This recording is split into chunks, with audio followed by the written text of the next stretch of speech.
This morning's May 8th, getting ready to go out with my nephew Porter here. It's Saturday. And I'm going to try to see if we can get it going here. It pretty much rained starting about 3-4 o'clock yesterday afternoon. It's been raining all night.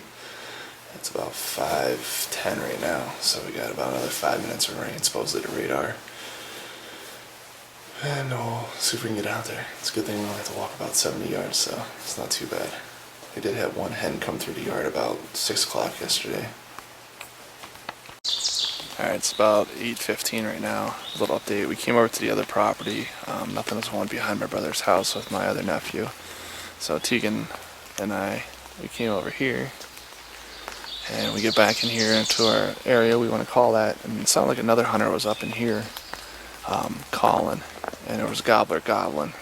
And he was just hammering. So we set up the decoys here. I'll show you in a second. And then we got sat down. And then we did a little bit of calling. And I figured I was going to help the guy out. Like I'd bring the bird past him. And he would end up shooting it. But the bird ended up popping out in this field here. And I guess he saw the decoy. And he come running from like 150 yards out. And there's a little depression here, a little swell. And I didn't know he was there. The guy called again. And he answered. He had to be right here. And then I didn't hear anything. I didn't see anything. But I guess he was just maybe they're strutting in something. I don't know. I couldn't see. And then all of a sudden he was working his way up the hedgerow here. He's coming up through the hedgerow, and all I could see was his head. And my nephew sits a little bit lower. I'm like, can you get him? He's like, but he kept moving, you know. And then he got spooked, and then he just worked his way off. So we gave him about 25 minutes and moved down 100 yards and tried to call, but he didn't answer. There's a bunch of crows and woodpeckers going off, so he's not gobbling on his own.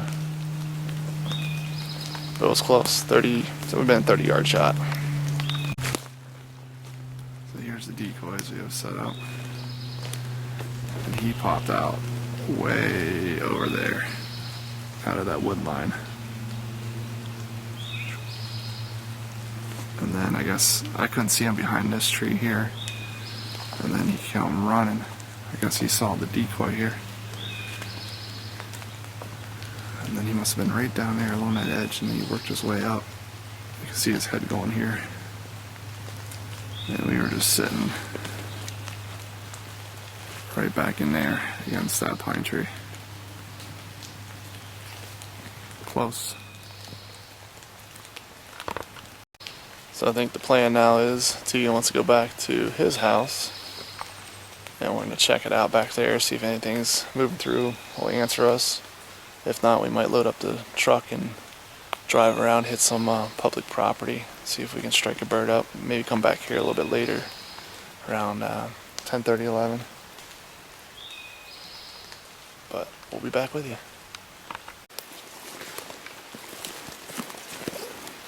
Nothing like snow in May.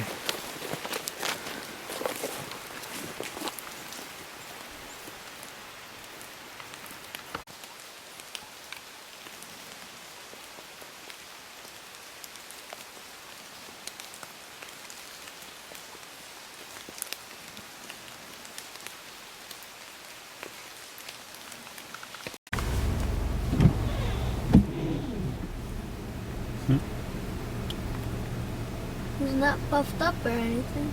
I think it's a hen. Yeah. Alright, we're just leaving this property that we ran into the bird this morning at around 7:30. We hit it 30 yards. So it's about 11:47. Rain's starting to pick up again, so we're gonna bail out. Good day though. We had one gobble behind the house that was going by. We couldn't get out in front of him. And we missed out on that one about 8:30, I think that was. But, alright, until next time.